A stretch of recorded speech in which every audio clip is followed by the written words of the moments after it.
কেন হলো আপনি তো আব্দুল হামিদ সাহেবকে নিজে নিজে ব্যক্তিগতভাবে চিনেন না, ওনার সাথে কখন দেখা সাক্ষাৎ হয়েছে? হয়নি।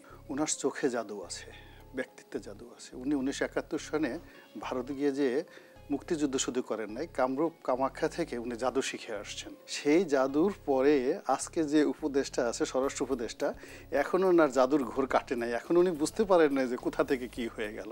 ডক্টর মোহাম্মদ ইউনূসের মতো লোকজন আছেন, এরকম আওয়ামী লীগের যারা লোকজন, এরকম সবাই অনেক জাদু জানে। শেখ হাসিনা কীভাবে জাদু জেনে চলে গেল ভেলকি দিয়ে। বাংলাদেশে আওয়ামী লীগ এত বড় একটা রাজনৈতিক দল, দে হ্যাভ অল মেশিনারিজ রাজনীতি করার জন্য।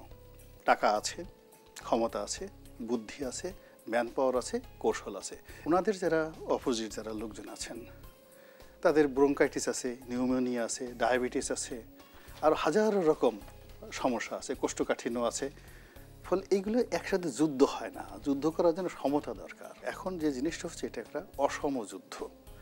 এই অসম যুদ্ধে যদি আওয়ামী লীগ নিষিদ্ধ হয়, it will be just a paper, একটা কাগজ, এবং কাগজ একজনের একটা সিগনেচার, এর বাইরে আর কিছু হবে না।